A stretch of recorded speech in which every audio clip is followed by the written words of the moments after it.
सोने के पिंजरे में एक तोता कैद था और तोता बोलने वाला था। राजा जी के यहाँ पर यह प्रथा थी कि महीने में 2 बार कथा होती थी और कथा सुनाने के लिए जब भी पंडित जी आते, जब भी वो अध्याय खत्म करते तो हर अध्याय के आखिरी में कहते हरि मिले तो बंधन छूटे। और जैसे ही पंडित जी ये कहते तोता कहता पंडित झूठा है। और जैसे ही तोता ये कहता पंडित जी के लिए सिचुएशन अजीब हो जाती, हर बार एम्बैरेसिंग सिचुएशन हो जाती। 2-3 बार तो चल गया, लेकिन पंडित जी को लगा कि तोता मानने वाला नहीं।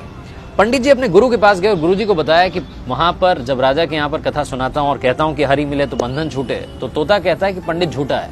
ये तोता पंडित झूठा है बार बार क्यों कहता है? तो गुरु जी ने कहा कि चलते हैं, चल करके तोते से बात करते हैं। गुरु जी पंडित जी के साथ में तोते के पास पहुंचे और तोते से पूछा कि भैया बात क्या है?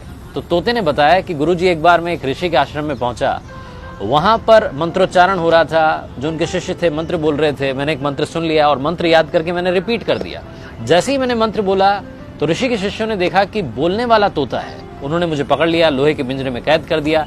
एक बार ऋषि के आश्रम में उनके एक शिष्य थे, सेठ जी, वो आए, उन्होंने मुझे देखा कि बोलने वाला तोता है, वो अपने साथ में ले गए और ले जाकर के मुझे चांदी के पिंजरे में कैद कर दिया।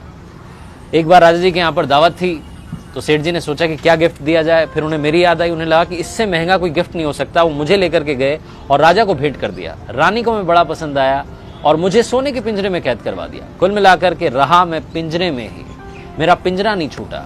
तो जब जब मैंने हरि का नाम लिया मेरा बंधन नहीं छूटा। गुरुजी ने तोते को अपने पास बुलाया और उसके कान में एक बात कही। गुरुजी पंडित जी को लेकर के वहां से चले गए। अगली सवेरे जब सुबह हुई तो राजा के सेवकों ने देखा कि पिंजरे में तोता मरा हुआ था, उल्टा पड़ा हुआ था।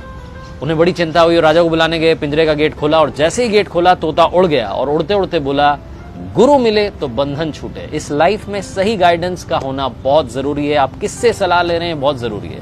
अगर आप गलत आदमी से सलाह लेते रहेंगे तो आप गलत दिशा में बढ़ते जाएंगे और आपका कुछ नहीं हो पाएगा।